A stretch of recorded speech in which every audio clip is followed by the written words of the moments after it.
Et c'est reparti pour Smart Bourse, votre double dose quotidienne de marché en direct sur Bismart, chaque jour à la mi-journée, 12h30, 13h. Et en fin d'après-midi, la grande édition pendant 1 heure à partir de 17h. Au sommaire de cette édition ce soir, le chiffre du jour, le chiffre du mois pour l'emploi américain. Nous allons détailler ce rapport mensuel sur l'emploi aux États-Unis avec nos invités dans un instant.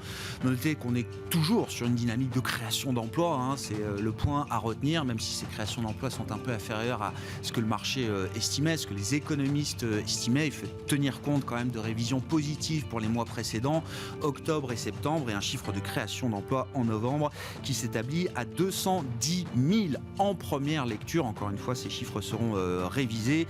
Le taux de chômage, lui, recule à 4,2% désormais aux États-Unis. Et puis on notera même une participation au marché du travail qui s'améliore un petit peu à 61,8%. Voilà pour les grands chiffres de ce marché du travail américain. La toile de fond, c'est quand même que l'économie américaine a connu une vitesse de reprise, une ampleur de reprise sans précédent dans cette phase post-pandémique. On a vu encore une enquête non manufacturière pour le secteur des services aux États-Unis, l'ISM Service, qui, je crois, touche à un plus haut historique, à plus de 69, qui montre encore la vigueur de cette économie américaine et sans doute cette transition également vers une partie très concentrée sur la production, la consommation de biens et désormais la consommation de services, peut-être, qui est en train de prendre la relève. Voilà pour le topo économique du jour. Ce sera le sujet de discussion avec nos invités dans un instant. Et puis la question de marché. Est-ce que le marché est quand même fragilisé en cette fin d'année après l'alerte de la semaine dernière, notamment sur les marchés européens? Là, pour le coup, on voit que les indices actions, notamment, ont un peu plus de mal que les fois précédentes à rebondir vivement. Et les indices européens vont d'ailleurs terminer cette journée de bourse en baisse, une baisse de 0,7% en fin de séance pour le CAC 40 qui retombe autour de 6 750 points. Et puis le dernier quart d'heure de Smart Bourse, le premier vendredi de chaque mois, c'est notre rendez-vous autour de l'analyse fondamentale d'un cas d'investissement, d'un dossier spécifique avec les experts de Clartan Associés. C'est le directeur général et associé gérant Guillaume Brisset de Clartan qui sera avec nous à 17h45 pour détailler le cas d'investissement d'Aquafil, une small cap italienne spécialisée dans le nylon.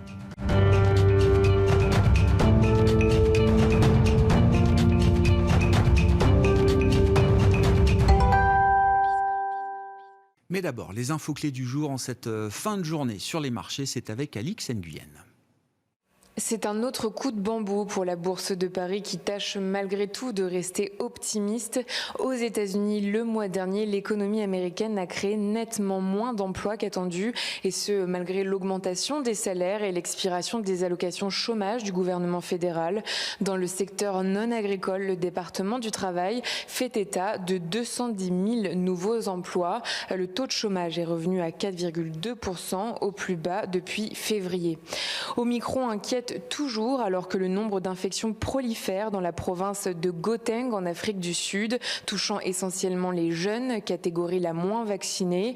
Des scientifiques du pays indiquent que les vaccins existants devraient rester efficaces contre cette souche. GlaxoSmithKline a par ailleurs fait état de tests en laboratoire, suggérant que son traitement à base d'anticorps sera efficace contre Omicron. En Allemagne, on note un renforcement des restrictions. Les personnes non vaccinées n'ont désormais plus le droit de se rendre dans les commerces non essentiels. Les élus du Bundestag réfléchissent par ailleurs à rendre la vaccination obligatoire. Pour rappel, elle le sera en Autriche à compter de février. Un point sur les valeurs du jour. La plus forte hausse du CAC revient à Dassault Aviation, conséquence de la signature d'un contrat de vente de 80 Rafales aux Émirats Arabes Unis, le plus gros contrat jamais remporté à l'étranger par Dassault Aviation. Thales, qui équipe les Rafales en capteurs, progresse. La remontée des cours du pétrole profite à Total Energy, mais aussi à Vallourec, dont le titre progressait de plus de 5% au cours de la séance. Et puis Valneva plonge selon une étude britannique publiée ce jour. Les doses de rappel de Pfizer et Moderna contre le Covid-19 apportent la réponse immunitaire la plus élevée lorsqu'elles sont administrées 10 à 12 semaines après la dernière injection. L'étude montre également que la dose de rappel de Valneva n'apporte n'apporte pas de réponse immunitaire supplémentaire pour les personnes ayant été vaccinées auparavant avec le vaccin Pfizer. Et puis Didi Global recule dans un contexte de nationalisme économique sous pression de Pékin. Le géant annonce sortir de la cote américaine pour coter à la bourse de Hong Kong. La semaine prochaine sera calme sur le front des entreprises et de l'économie. La situation sanitaire restera dans tous les esprits alors qu'un nouveau conseil de défense doit se tenir en France. Tendance, mon ami, avec Alix Nguyen, chaque jour à 12h30 et 17h dans Smart Bourse sur Bismart.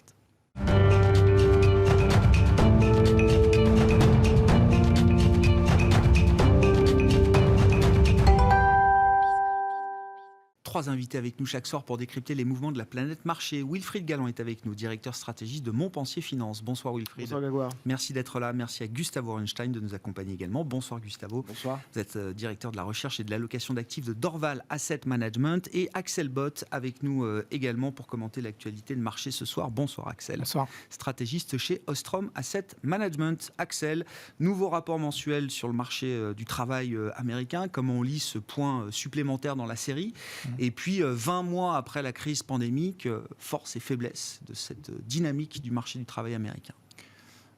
Je pense que la dynamique du marché du travail américain reste extrêmement forte, en fait, puisque quand on voit une telle proportion d'offres d'emploi rapportées au nombre de chômeurs résiduels, difficultés de recrutement qui sont rapportées par les entreprises, on voit qu'il y a un excès de demande de travail qui se traduit au rythme du retour des gens sur le marché du travail par des nouvelles créations. Donc le rapport est globalement très bon à mon avis, à l'exception de ce chiffre de 210 000 emplois créés selon l'enquête auprès des entreprises, qui en fait est 1 million d'emplois à créer, duquel on réduit de quasiment 800 000 pour des raisons saisonnières l'estimation. Donc c'est toujours très difficile, en particulier dans cette crise, dans cette reprise qui est très atypique par nature. La récession a été atypique. D'appliquer des facteurs saisonniers qui sont parfois à contre-courant de la tendance sous-jacente. Donc on a par ailleurs l'enquête auprès des ménages qui nous raconte une histoire qui est totalement différente, puisque le taux de chômage baisse très fortement. Il baisse beaucoup dans les catégories d'ailleurs qui ont été très touchées par la crise, comme souvent dans la crise, les minorités noires et hispaniques notamment voient leur taux de chômage baisser beaucoup.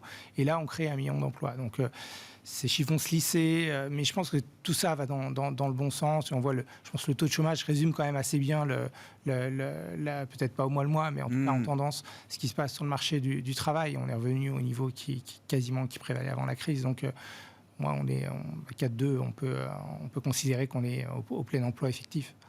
Est-ce qu'il faut regarder effectivement la participation au marché du travail, bien sûr, qui est peut-être encore un élément un peu négatif, j'allais dire, dans l'analyse qu'on peut faire, ce taux de participation. Alors, il n'a jamais été ultra élevé sur les années passées, mais il a beaucoup chuté, évidemment, avec la crise. Il a beaucoup de mal à remonter. Il a beaucoup de mal à remonter. Il ne remontera pas au niveau d'avant-crise. Pour des raisons qui sont liées au vieillissement de la population. Quelque part, la crise a fait sortir de façon permanente un certain nombre de gens du marché du travail. On peut l'estimer entre 1 et 2 millions. Et donc, on ne pourra pas revenir au niveau de participation d'avant-crise. Donc, je pense, une des faiblesses dans le raisonnement de la Fed jusqu'à présent. C'est de se dire qu'on a beaucoup de temps parce que le taux de participation est plus faible qu'il n'était et ça va forcément remonter. Je pense que non, on a une perte permanente de population active aux États-Unis, probablement une perte permanente de potentiel aussi. Et c'est ce qui fait qu'on bute plus rapidement peut-être sur les contraintes productives de l'économie qu'on l'imaginait. Donc c'est, je pense, une des raisons, avec toutes les pressions politiques et le contexte politique qui va avec, qui ont amené Powell à peut-être mettre fin à la narrative transitoire. Disons qu'on a sifflé un peu la fin de la récré. Mais c'est bien parce qu'on a ce rapport sur l'emploi que Powell peut se permettre de glisser un petit peu son vocabulaire, de faire glisser, évoluer son vocabulaire. Je pense que si on prend les 5 arguments qu'il avançait à Jackson Hole sur pourquoi l'inflation est transitoire, il n'y en a aucun qui se réalise. Donc je pense qu'il y a un reality check à un moment qui fait que maintenant l'inflation elle est quand même à 6%. On va avoir il y a énormément de cash à dépenser du côté des consommateurs américains. La qualité de crédit s'est énormément améliorée au bénéfice des transferts qui ont été faits par l'administration Biden. Et donc, il n'y a aucune raison de croire que la consommation va être faible dans les années à venir. Parce on estime qu'il y a à peu près 2700 milliards de surépargne par rapport à ça. Il y a un momentum pour la demande à venir qui est très très fort là, entre le marché du travail et l'épargne accumulée. Et qui est conjoint en plus avec toutes ces difficultés de production qu'on a ici. Donc, ce qui fait que même avec des niveaux de demande relativement faibles, quand on regarde les voitures, par exemple, on n'achète plus que 12-13 millions d'unités par an aujourd'hui. Ça suffit à créer des tensions sur les prix comme on n'a jamais vu, que ce soit sur les voitures d'occasion principalement, mais aussi sur les voitures neuves ces derniers temps. Donc, les deux facteurs combinés créent de l'inflation et créent, en fait, une grosse partie du stimulus commence à disparaître, à dégénérer en inflation, ce qui est le pire scénario pour la Banque centrale. Oui, le pire scénario, à l'exception de ne rien avoir fait et d'avoir laissé 20 millions de jobs détruits dans l'économie américaine. Non. Il fallait le faire. Ce que je veux dire, c'est que la crise a été atypique et on l'a traité comme si c'était une répétition de 2008 avec un système financier par terre, incapable de prêter, où il fallait assumer tous les risques. Là, c'était un petit peu différent. Ça fait quand même facilement un an qu'on voit que, par exemple, sur le marché du travail, un secteur qui répond très, très efficacement aux baisses de taux, s'est remonté très fort et les prix sont très élevés. Et on avait redémarré tout ce qui dépend des taux, en fait, la conso durable et l'investissement immobilier. Donc, on avait une réponse et il fallait peut-être déjà retirer le pied de l'accélérateur il y a quelques mois. Oui, je comprends. Vous dites Jérôme Powell n'aurait pas perdu au change à abandonner le qualificatif transitoire il y a peut-être quelques mois déjà.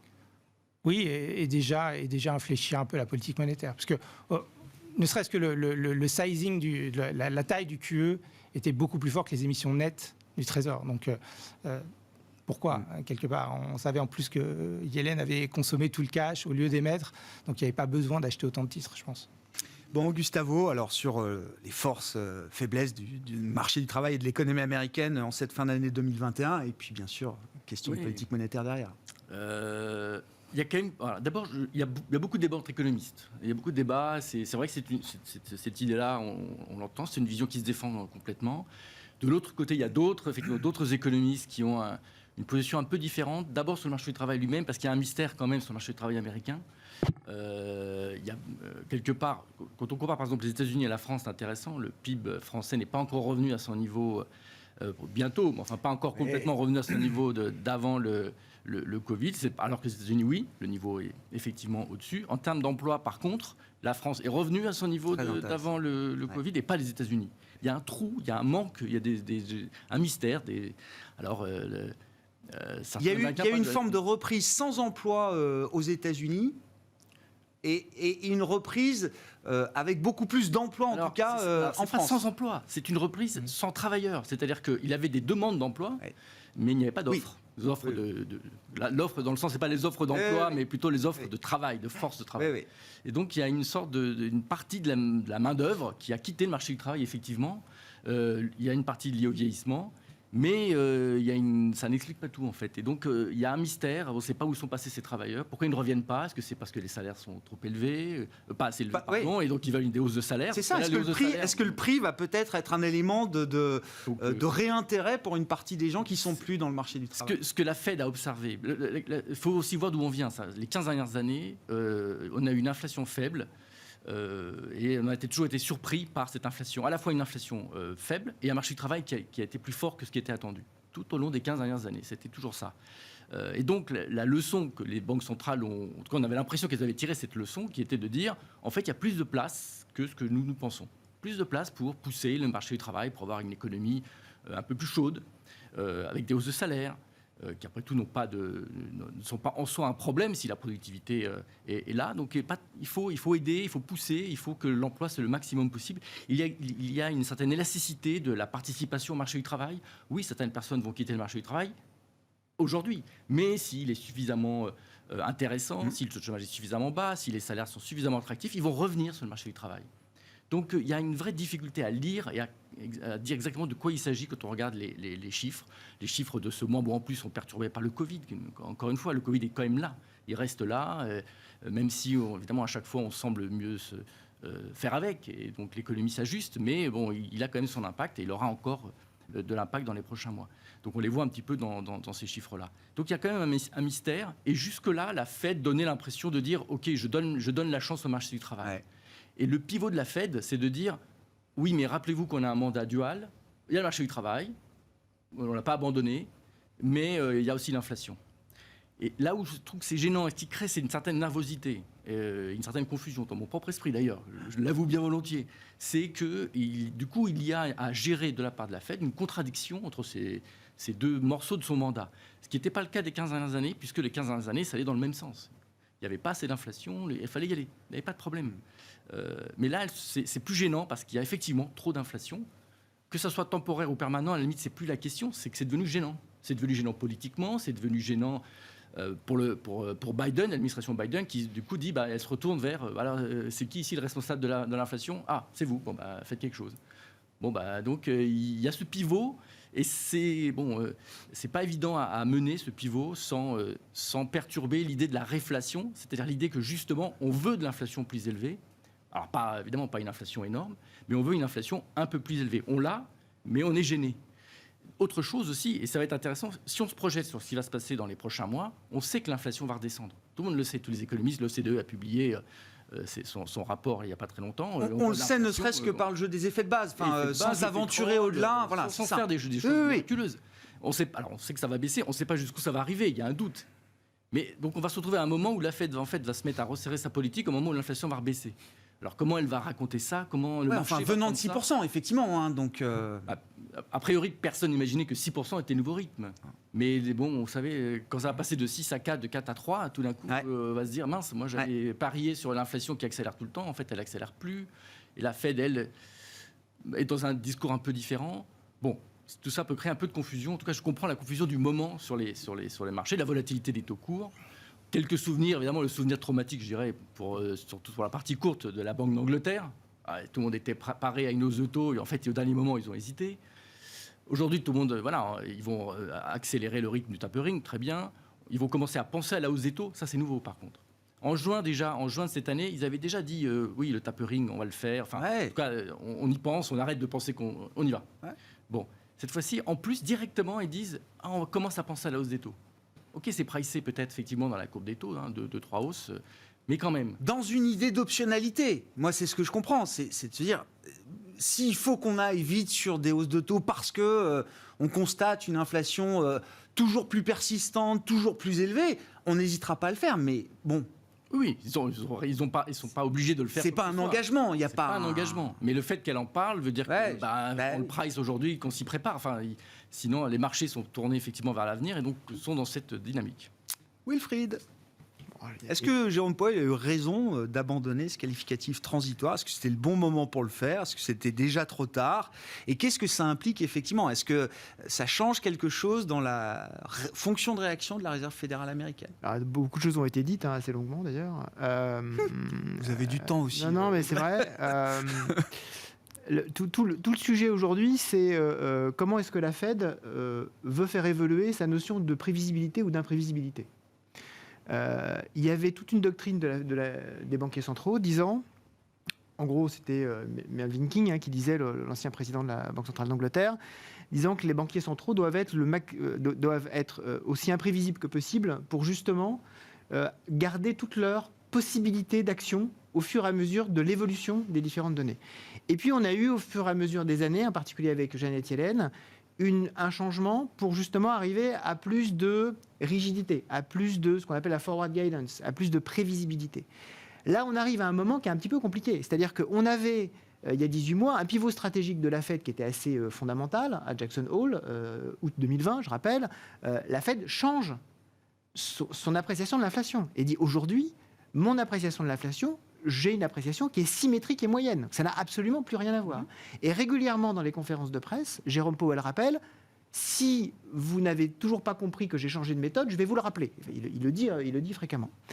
Et là, on a l'impression que face à quelque chose qui est fondamentalement liée à un choc d'offres et un choc de demande extrêmement ponctuel, et effectivement une pression politique absolument énorme sur la Fed, que son discours change. C'est-à-dire que son discours maintenant devient « oulala, oulala, il y a de l'inflation, donc je vais ajuster ». Alors je vais rappeler quand même 2-3 éléments.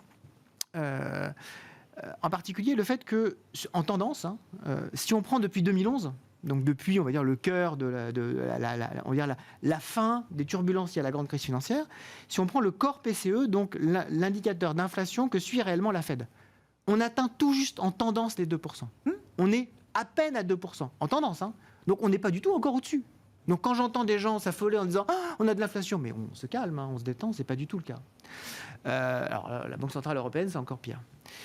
Et donc, si on reprend la méthodologie de la Banque Centrale américaine, elle ne doit absolument pas resserrer fortement et rapidement sa politique monétaire.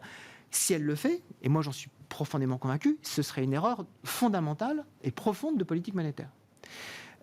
Aussi parce qu'on voit dans les indicateurs avancés d'inflation, tout ce qui est matières premières, le cuivre, le nickel, l'aluminium, le pétrole, je peux vous en citer quelques-uns, y compris dans des enquêtes ISM sur l'évolution des prix, on voit que l'évolution de l'inflation, on a passé le pic d'inflation. Alors, effectivement, la résonance d'inflation dans l'économie, la résonance sociale, on n'a pas fini. C'est-à-dire qu'on est en train d'avoir des hausses de salaire en réaction à ce qui s'est passé depuis 6, 8, 9 mois. Mais ça, c'est de l'effet retard. Et on est en train juste de remonter la base de coûts de l'économie. Donc, moi, ma crainte, c'est qu'effectivement, on ait cette volonté de la Banque centrale américaine pour répondre à la pression politique, de dire « Ok, je change mon discours et donc je fais intégrer dans les marchés un resserrement monétaire » et qu'en fait, ce resserrement monétaire, il soit en fait à contre-tendance. Vous dites il est peut-être en train de trahir sa nouvelle stratégie, Jérôme Powell, aujourd'hui. Exactement. Et donc moi, mon espoir, c'est qu'effectivement, il communique là-dessus d'un point de vue politique dans des comités au Sénat et au Congrès, mais que dans les réunions de politique monétaire, il sera beaucoup plus prudent, parce qu'en plus, le variant Omicron lui donne l'opportunité d'être beaucoup plus attentiste et de rappeler quand même le fait qu'il doit équilibrer les choses et avoir cette vision symétrique de l'inflation. Si c'est le cas, ça veut dire qu'effectivement, il a très très bien joué pour sa renomination. Si ce n'est pas le cas, je pense qu'on peut se préparer à quelques moments un petit peu plus compliqués. Est-ce qu'on peut trouver un terrain de compromis dans toutes ces positions ou pas, Axel? Est-ce qu'il est en train de trahir sa stratégie, Jérôme Powell, peut-être pour de bonnes raisons, ou est-ce que envisager une réduction des liquidités injectées monstrueuses qu'on a eues parce que la demande est en forme, qu'il y a de l'épargne, que cette épargne se réinjecte dans l'économie, qu'il y a moins besoin de liquidité, la Fed a moins besoin d'être présente sur cet aspect de liquidité? Est-ce que c'est trahir la promesse de la nouvelle stratégie, quand bien même il y aurait peut-être 1-2 hausses de taux en 2022? Est-ce que ça remettrait en cause la nouvelle stratégie de la Fed? C'est le risque pour Powell, il est uniquement de faire baisser les marchés. Il est très peu probable, à mon avis, que 2 hausses de taux soient suffisantes pour infléchir le comportement des consommateurs, parce que vous allez augmenter la rémunération de l'épargne de 50 BP dans un environnement d'inflation qui va rester, certes, ça va baisser un petit peu, mais peut-être autour de 3-4% l'an prochain. Il y a une source d'inflation qui n'est pas du tout bien prise en compte actuellement, qui est les loyers. Les loyers sont en train d'exploser aux États-Unis. Le BLS regarde ça tous les 6 mois, donc on le saura dans 6 mois, ce qui est réellement en train de se passer. Et ça, c'est totalement téléguidé par la politique monétaire. C'est une conséquence directe de la politique monétaire hyper accommodante de la Fed. Donc, il faut aussi imaginer que même si la Fed, la politique monétaire, ça ne joue que sur la demande. Donc, on peut infléchir un petit peu la demande en tapant suffisamment fort sur les taux pour justement inciter les gens à différer un petit peu la partie de la conso qui est différable dans le temps, c'est-à-dire la conso durable. Mais ça n'aura aucun effet sur la problématique d'offre qui est mondiale. Le déficit d'investissement dans les matières premières, il l'a pour durer. Et en plus, on a une source de demande en plus sur beaucoup de ces matières premières qui est liée à la transition énergétique. C'est aussi un phénomène durable. Donc il y a aussi un changement d'environnement national et international qui fait que peut-être on se trompe sur les contraintes productives de l'économie. Si on se compte sur les contraintes productives de l'économie, $1 de plus dans l'économie aura un effet plus inflationniste qu'il n'aurait eu avant. La période précédente où on a eu effectivement cette période facile, en gros, où l'inflation baissait tout le temps parce qu'on était dans cette dynamique de mondialisation. On a toujours des surcapacités quelque part qui étaient capables de répondre à la demande sans problème. Cette période est probablement terminée. C'est-à-dire que les dividendes de la mondialisation, on les a très largement consommés aujourd'hui. Et là où on avait 3% d'inflation dans les services aux États-Unis, moins 1 sur les biens importés comme les biens durables, et qu'on se retrouvait avec un petit 2 et ça allait bien à tout le monde, finalement, ce petit moins 1 de biens importés, peut-être qu'il est devenu plus 2, plus 3. Auquel cas, vous ajoutez des contributions positives et vous retrouvez sur une tendance d'inflation qui est peut-être sensiblement plus forte qu'avant la crise.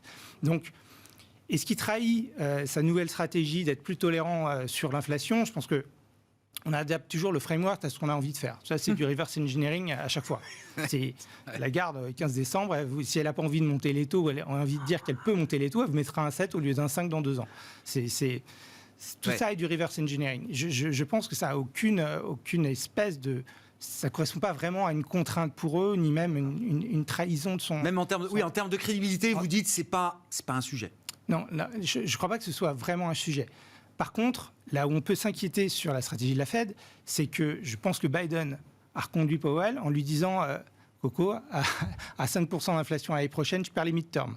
Donc il va falloir nous faire baisser l'inflation, d'où la pression sur l'OPEP, d'où tout ce qu'on peut faire à court terme pour essayer de donner quelque chose, des éléments aux consommateurs pour que la perception de l'inflation diminue. Parce qu'indépendamment d'un chiffre, en général, l'inflation, c'est problématique dès lors que, justement, ça a une résonance dans l'économie, c'est pris en compte par les consommateurs et où ça infléchit clairement les décisions qui sont prises par les consommateurs.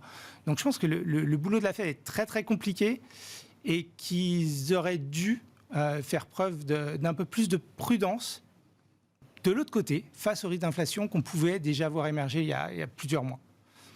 On n'a pas évoqué le cas Omicron, mais en tant qu'investisseur, comment vous regardez le sujet épidémique à ce stade, encore une fois, avec 20 mois d'expérience en la matière, et puis restons sur ce bon vieux Jérôme Powell. Comment ça peut faire évoluer la balance pour lui ? Je me souviens qu'il y a 2-3 semaines, on était sur ce plateau ensemble, Grégoire, et ce qu'on disait de beau. Et justement, on disait, on est d'accord, l'épidémie, on n'en parle plus. Et on se disait, oui, on n'en parle plus, sauf si on a quelque chose de radicalement différent et un variant qui soit beaucoup plus contaminant, soit qui échapperait au vaccin. Et là, dans ce cas-là, de nouveau, on en parlera. On est dans ce cadre-là.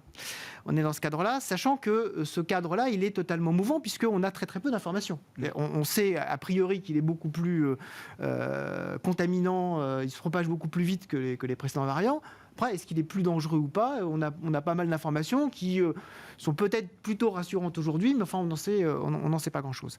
En tout cas, ce qui est certain, c'est que l'incertitude aujourd'hui qu'on voit se cristalliser dans les marchés, il est largement lié aux incertitudes sanitaires. C'est-à-dire qu'on voit effectivement que, même si on a appris beaucoup, la réaction des peuples et la réaction surtout des États est extrêmement rapide pour refermer des canaux, en particulier des canaux de communication. Je lisais un commentateur qui avait cette phrase que je trouve extrêmement belle. Il disait, aujourd'hui, on ferme les frontières, comme avant, on mettait un panneau sens interdit dans une ruelle. C'est exactement la même chose. D'un seul coup, tac, allez, hop, on ferme les frontières. Et effectivement, cette volonté de réagir très très vite et de surtout pas se laisser prendre à défaut en disant, vous n'avez rien fait, c'est aussi ce qui est un petit peu gênant aujourd'hui et ce qui gêne un peu les investisseurs, mais ce qui peut aussi, d'une certaine façon, donner aux banques centrales l'opportunité, là aussi, de gagner du temps, de dire, si je ne veux pas faire l'erreur majeure de politique monétaire que tout le monde se rappelle, c'est-à-dire ce bon vieux Jean-Claude Trichet qui aujourd'hui est très fier d'aller sur tous les plateaux de télévision pour expliquer comment est-ce que les banquiers centraux devraient faire, bien évidemment, sachant que c'est quand même celui qui a fait la pire erreur de politique monétaire qui soit depuis 10 ans, je rappelle qu'il a augmenté 2 fois ses taux avant de dire qu'il avait fait une bêtise. Je pense que tous les banquiers centraux ont ça en tête. C'est-à-dire, tous les banquiers centraux ne veulent pas rester dans l'histoire comme étant celui qui a monté 2 fois les taux, puis 3 mois plus tard, qui a dit non, arrêtez, c'est une bêtise, je ne le fais pas. Donc je pense qu'ils vont être extraordinairement prudents avant de renverser leurs problématiques et qu'Omicron leur donne cette capacité-là, leur donne l'environnement pour dire oui, effectivement, pour rester ambigu. Voilà, diminuer le soutien, et effectivement diminuer les achats d'actifs, bien sûr, parce que là on en a probablement plus besoin.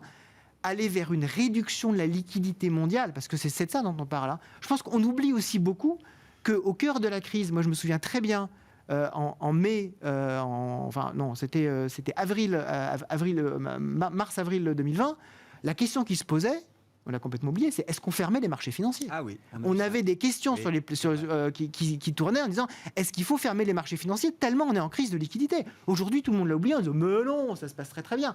Ça s'est très bien passé parce qu'on a eu un support très fort. Donc ils vont être très prudents avant de retirer ça, sachant que voilà, le contexte épidémique reste quand même mouvant.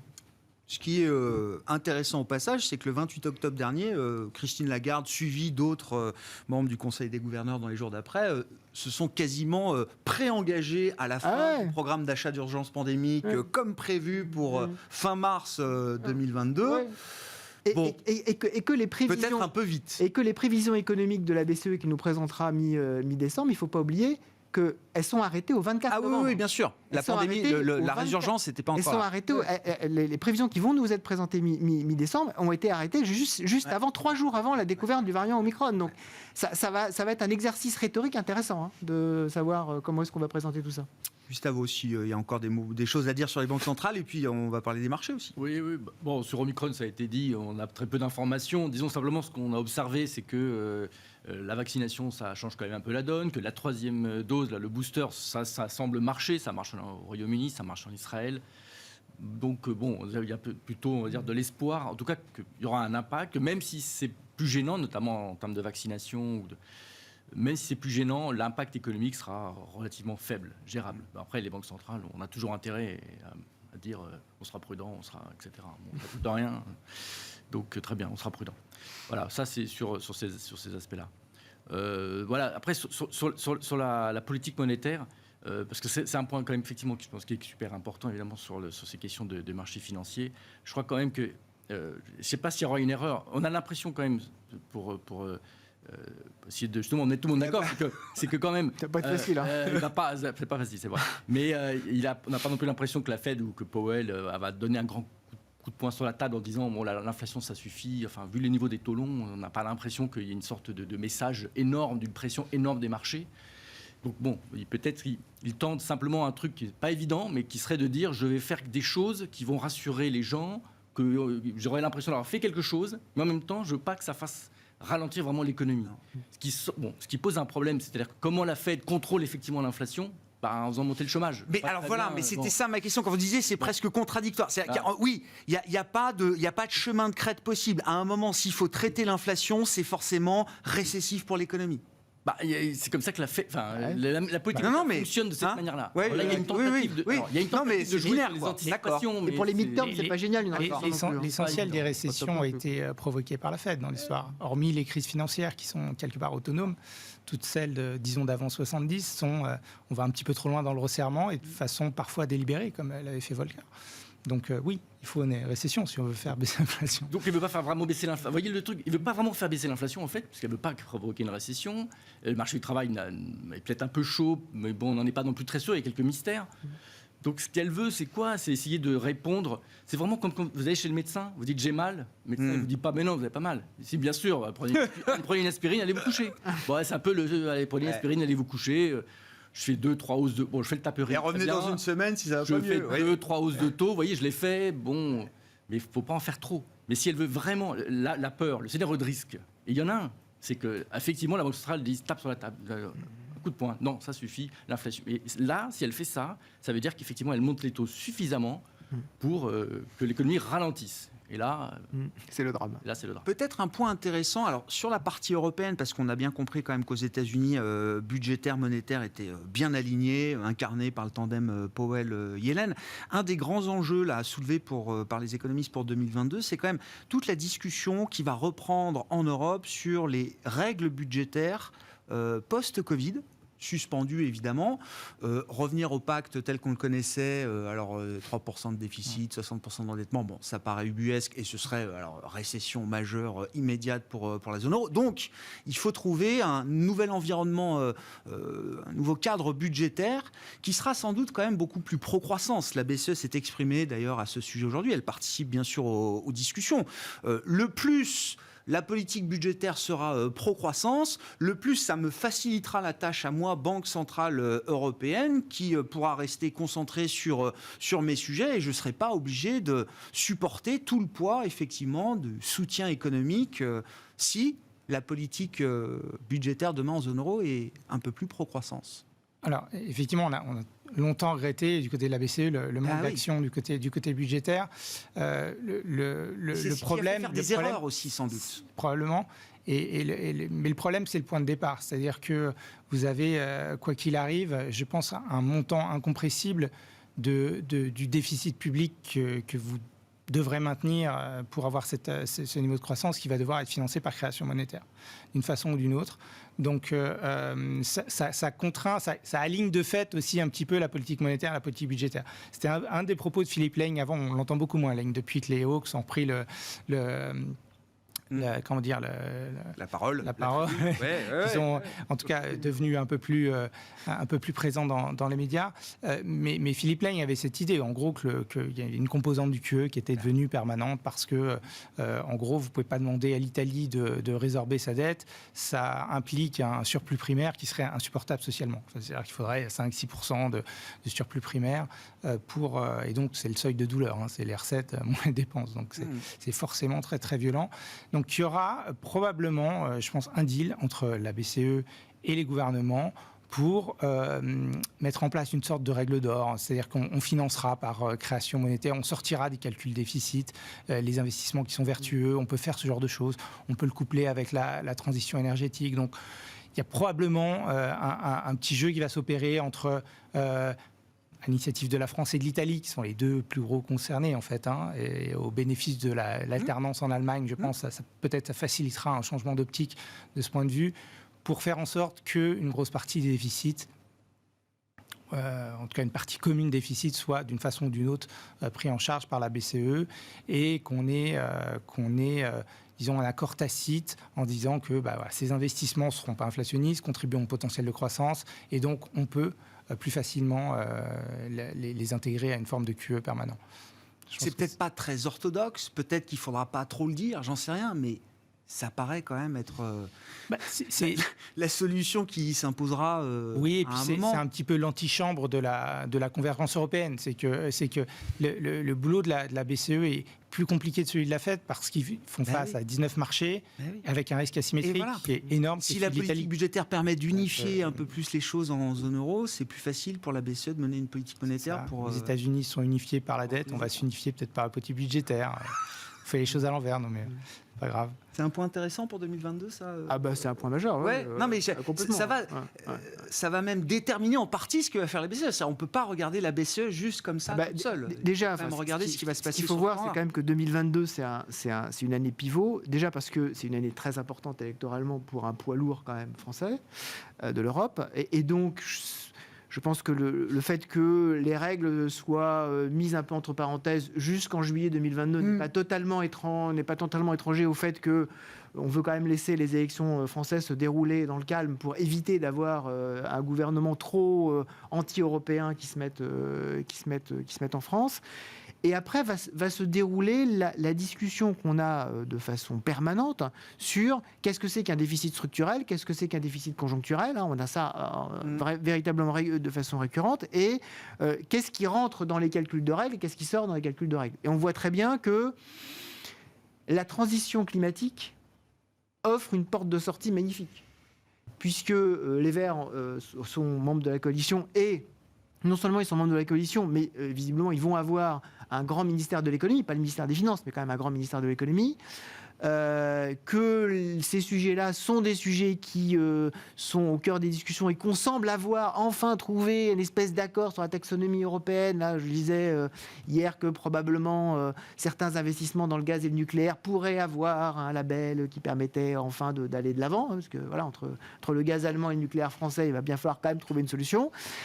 Et là, effectivement, arriver à trouver le plus petit dénominateur commun budgétaire qui va faire qu'on va pouvoir avancer. Malheureusement, je pense qu'on n'ira pas... on ne va pas continuer dans la voie la fameuse voie hamiltonienne de la mutualisation des dettes. Je pense qu'en Allemagne, c'est vraiment très compliqué aujourd'hui dans ce contexte-là d'avancer, y compris avec cette coalition-là. Mais avoir un fonds d'investissement commun, avoir quelque chose qui permette d'avoir des projets communs qui puissent permettre d'avancer et qui sortent des calculs. Donc on peut consolider encore un peu quand même cette intégration je pense que ça va être un J'ai vu qu'on sujet, reparlait de l'union bancaire aussi. Voilà, Tiens, exactement. Le truc dont on parlait plus. Voilà, avec une approche allemande qui est complètement différente, et qui me paraît intéressante, qui n'a pas beaucoup de temps, mais qui est une approche assurantielle. C'est-à-dire finalement, faisons une approche assurantielle commune. Donc en fait, faisons une espèce de pot assurantiel commun plutôt que de dire que tous les systèmes sont interconnectés, ce qui permettrait de sortir les fameuses banques régionales mutuelles allemandes du pot. Donc ça, ça va être des sujets très intéressants. Ce qui est compliqué, c'est qu'évidemment, il y a la présidence française au premier semestre, en même temps que la campagne électorale. Donc on va voir comment est-ce que les discussions peuvent se faire. Et il va falloir quand même avancer au premier semestre. Donc on sait que le premier semestre, il va se passer quelque chose entre le 10 et le 24 avril en France. Bon, petit tour de table là pour évoquer un peu la stratégie de marché. Jusqu'où on reste pro-risque? Alors, tactiquement, cette fin d'année, avec un buy the dip qui n'est pas aussi évident que les fois précédentes, et puis sur la grande idée pour 2022. Je pense que sur la fin d'année, il faut être constructif, mais un peu prudent quand même. C'est-à-dire, il ne s'agit pas de sortir des marchés. Je pense qu'une bonne partie de l'année est faite. On a beaucoup d'incertitudes là jusqu'au 15-16, jusqu'aux réunions des banques centrales. Et je pense que les marchés, tant qu'ils n'y verront pas clair sur un éventuel véritable pivot de la politique monétaire, et le point clé qui est, est-ce qu'on va aller vers moins de liquidité sur les marchés? En fait, moins de liquidité sur les marchés, ça veut dire que les marchés baissent. Je rappelle, la dernière fois, c'était 2018. Ça a été une année quand même très compliquée.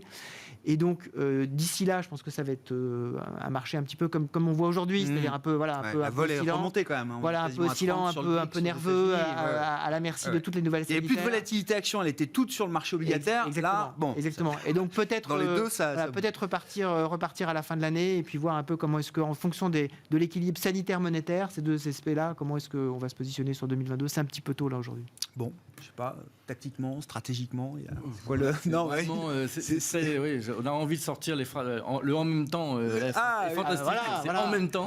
Non, mais on reste pro risque. Structurellement, on reste pro risque. Ce qui se passe, c'est qu'il y a quand même un boom économique à la fin, et les résultats cette année étaient très forts, et ceux de l'année prochaine sont très forts. Il y a des grandes chances qu'ils soient effectivement très forts. Les techniciens de marché nous disent les prix baissent avant les résultats. C'est pas parce que les résultats ont baissé que les prix baissent ensuite. Généralement, ça se fait dans l'autre sens. On prend les éléments et bon, voilà, c'est quand même un élément fondamental. Mais ça n'empêche pas la nervosité. C'est pour ça que je suis d'accord avec le fait que l'excitation, c'était 2020. Là où il fallait être au maximum d'action et de risque, c'était effectivement au creux d'avril 2020, et puis encore tout au long de l'année. Et puis au fur et à mesure de cette année, on pouvait réduire et être un peu plus prudent. Mais bon, voilà, une grande partie de ces mouvements a déjà eu lieu, et donc être un peu plus prudent maintenant, ça semble assez raisonnable. Ce qui est difficile, c'est de comment on organise son portefeuille au sein de ça.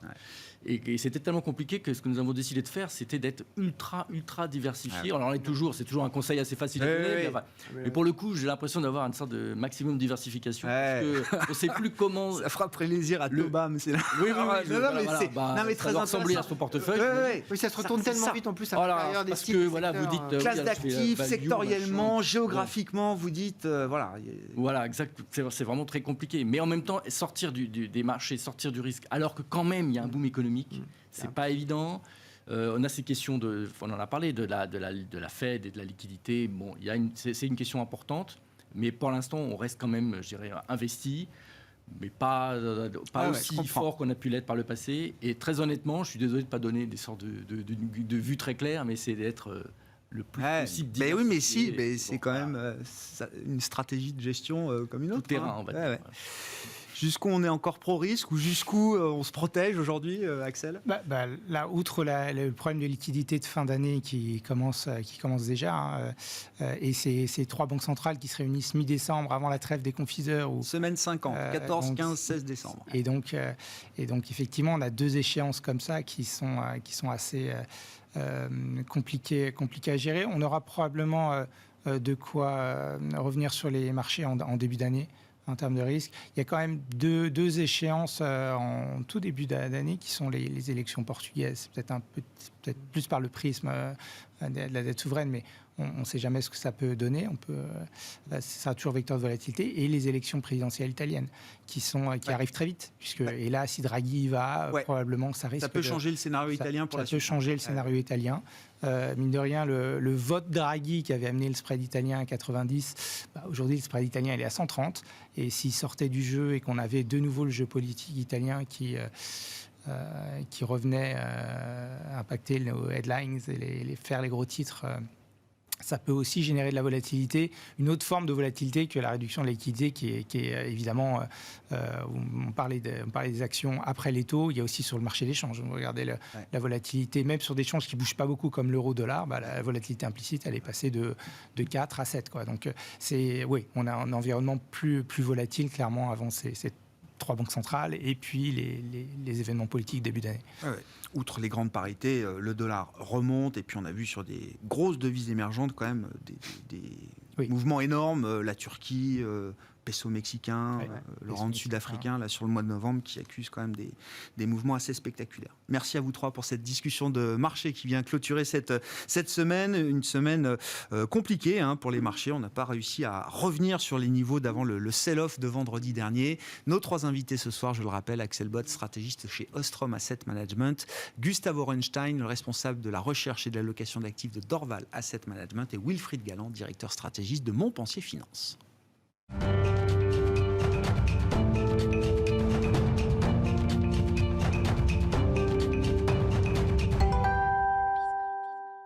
Le dernier quart d'heure de Smart Bourse et comme chaque premier vendredi du mois, nous retrouvons les équipes de Clartan Associés pour un décryptage d'un cas d'investissement, un peu d'analyse microéconomique, d'analyse fondamentale dans Smart Bourse, donc à retrouver chaque premier vendredi du mois à 17h45. Et Guillaume Brisset qui nous accompagne pour ce rendez-vous ce soir. Bonsoir Guillaume, bienvenue. Bonsoir Grégoire. Merci beaucoup d'être là, directeur général et associé gérant de Clartan Associés. On avait déjà parlé textile avec vous, alors c'était pas la fois précédente, c'était la fois d'avant avec un cas autrichien, si je me souviens bien, Lenzing. On parle d'un cas italien aujourd'hui. L'entreprise s'appelle Aquafil, donc j'ai dévoilé qu'elle était dans le monde du textile, mais que peut-on dire un peu de l'histoire d'Aquafil, qui a une grosse 50aine d'années d'existence, et de son activité dans le milieu du textile en l'occurrence? Alors, on reste un peu dans l'Empire austro-hongrois parce qu'on est au nord de l'Italie, au nord-est de l'Italie, à peu près au niveau de Venise et de Trieste. Donc, c'est vraiment juste en dessous de l'Autriche et contre la Slovénie. On est à Arco, petite ville au-dessus du lac de Garde. Et en 1965, un certain Carlo Bonazzi fonde cette entreprise, qui est une entreprise en fait de chimie, grosso modo, à la base, qui fait des fibres synthétiques, c'est-à-dire des fibres artificielles à partir de pétrole, et plus précisément du nylon, qu'on appelle techniquement un polyamide. Et il va développer son entreprise de nylon et il va la spécialiser dans essentiellement les moquettes et les tapis au départ. Parce que tout ça, c'est du synthétique, tout ce que nous avons dans nos bureaux, dans nos intérieurs, et puis évidemment dans nos voitures. Une entreprise, alors si je reprends juste l'historique, c'est une entreprise qui est toujours une entreprise familiale aujourd'hui ? Exactement. Donc Carlo Bonazzi, le fondateur, a passé la main à son fils, Giulio. Il y a encore un certain nombre de membres de la famille dedans. Ils ont cédé une partie du capital, parce qu'il y a 52% de flottants aujourd'hui. Mais ça reste totalement familial néanmoins. Et une entreprise alors qu'on peut positionner comme une small cap, j'ai vu que ça fait un peu plus de 300 millions d'euros de capitalisation boursière, c'est ça? Oui, exactement. Aujourd'hui, on est plus proche de 350 millions. Mais elle a fait un très beau parcours là, depuis le début de l'année, puisqu'elle a gagné à peu près 50%. Et donc, effectivement, c'est vraiment une small cap, mais qui est en train d'écrire une nouvelle histoire depuis quelques années. Et cette nouvelle histoire est en train de prendre de l'ampleur. Justement, comment est-ce que l'activité, alors entre le métier historique, les polyamides, les moquettes, etc., les tapis, comment est-ce que cette activité évolue et comment est-ce qu'elle se décompose aujourd'hui dans le monde d'Aquafil? Alors, Aquafil, en fait, s'est révélé très innovant. Et il y a 11 ans, ils ont mis au point un procédé industriel pour régénérer du nylon. Donc, ils prenaient du nylon usagé, et ça, c'est un procédé unique au monde. Ils sont capables de faire du nylon A9 à partir de ce nylon usagé. Voilà, ce qui techniquement revient à dépolymériser et repolymériser derrière, et vous obtenez un produit vraiment totalement de la même qualité qu'un neuf.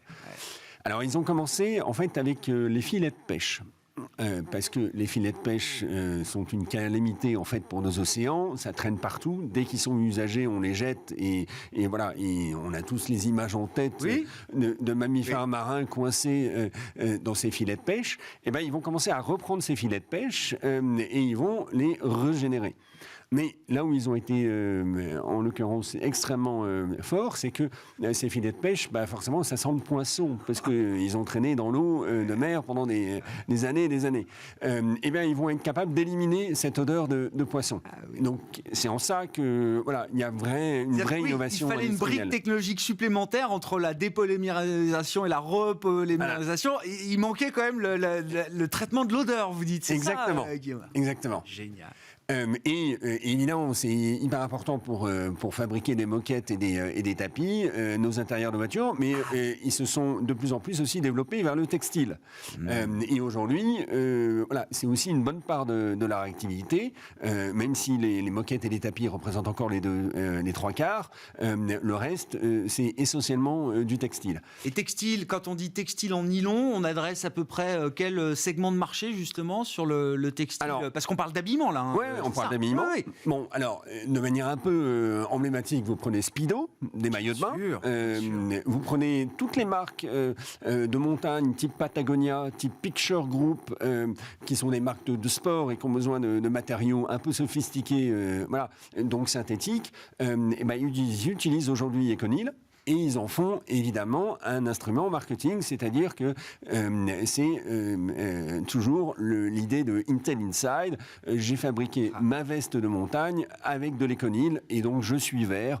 Et donc le consommateur qui se balade en montagne et qui est porté vers la nature. Il est fier d'afficher non seulement la marque du t-shirt, mais la marque du nylon avec lequel le t-shirt a été fabriqué. Exactement. Il n'a pas pollué avec ça. Puisque non seulement il n'a pas pollué, parce que fabriquer de l'Econil, c'est 90% d'émissions de CO2 en moins comparé à un nylon c'est normal, complètement ordinaire. Circulaire avec 90% d'impact carbone en moins, quoi. Voilà, exactement. On retrouvait ça chez votre Autrichien Lenzing, cette idée qu'à un moment, le textile, la matière textile devient un produit, enfin devient une marque pour le consommateur final. Absolument. Absolument. Comment se répartit alors cette activité aujourd'hui d'Aquafil et puis quelques montants? Alors là, dans l'analyse financière du dossier, qu'est-ce qu'on peut dire effectivement de la photographie? Et puis donc, où en est l'entreprise dans son cycle d'activité là? Alors, juste pour situer, ça sera à peu près 440 millions d'euros de chiffre d'affaires là, sur l'année 2021, normalement. Donc, vous voyez, on a une capitalisation boursière à 350 millions. Donc, moins que les ventes. On n'est pas cher de ce côté-là. L'activité, ces dernières années, n'a pas été très, très sereine du fait qu'ils ont énormément investi en 2018 et 2019. D'accord. Et là aussi, ils arrivent en 2020, ils se sont lourdement endettés, donc ils avaient un endettement net de 3,7 fois leur EBITDA fin 2019, et ils se prennent 2020 avec un effondrement de l'activité, évidemment. Donc ça devient tendu, négociation avec les banques pour éviter que les covenants entrent en jeu, etc. Nous, on a commencé à les regarder fin 2020 et à discuter longuement avec eux pour savoir justement quel confort ils avaient vis-à-vis des banques. Ça passait, mais voilà, on a dû encore attendre quelques validations et nous, on a investi début 2021 et en fait, l'année 2021 marque un retour un peu booming de l'activité et donc l'endettement net décroît à une vitesse très rapide. On est à 2,7 fois à la fin du premier semestre. Là, au dernier chiffre de fin septembre, on était déjà retombé à 2,3 fois l'EBITDA. Donc voilà. La question de survie est passée. Enfin, toute la question de la Totalement. survie financière de l'entreprise est derrière aujourd'hui. Totalement. Ça aurait pu, voilà, elle aurait pu trébucher là-dessus. Bien mais, sûr. Voilà, Ouais. c'est terminé.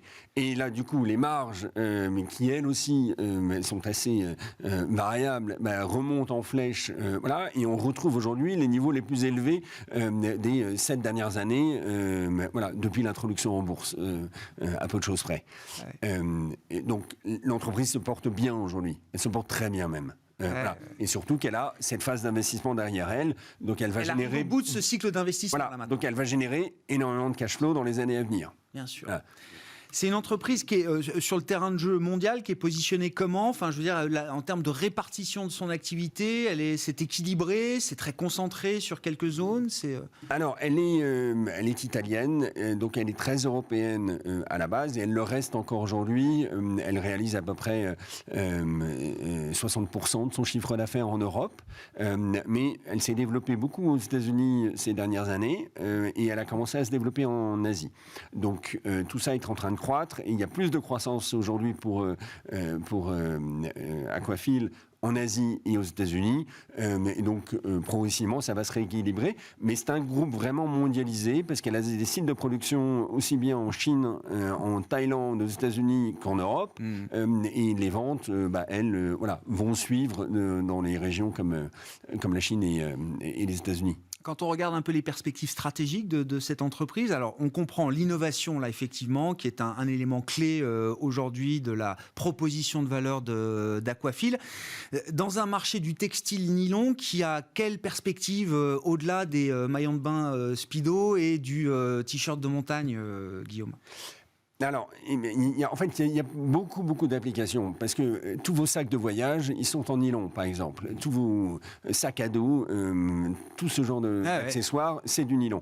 Et tout ça, c'est en pleine croissance. De toute façon, il y a une croissance démographique au niveau mondial qui fait qu'on est de plus en plus consommateurs de vêtements et de ce genre d'accessoires. Donc, ils sont de toute façon portés par ça. Et puis, à l'intérieur de ce segment, comme ils ont l'atout incroyable des conils, ils sont encore plus en croissance que le marché sur lequel ils sont positionnés. Et voilà. Et dans les années à venir, tout ça devrait s'accélérer parce que la conscience écologique ne cesse de grandir. Et donc le consommateur réclame ce genre de produit. Et puis, alors, effectivement, en termes de valorisation, donc vous, c'est un investissement de 2021, c'est intéressant, ça fait partie des opportunités Covid qu'il fallait saisir, c'est ça, oui, Guillaume? oui. Vous disiez, effectivement, donc ça se paye moins que les ventes, moins qu'une fois les ventes sur le marché. En termes de, s'il y a d'autres ratios de valorisation, là, qui peuvent donner une mesure aujourd'hui de la cherté ou pas du titre, d'ailleurs? On est à 17 fois les résultats 2022, par exemple, donc on n'est pas totalement au tapis, mais en fait, c'est sur des résultats qui sont attendus en forte croissance dans les années à venir. Donc le 17 ça va fois, se détendre. voilà, faut le regarder avec une certaine hauteur de vue parce qu'il va évoluer beaucoup. Ouais.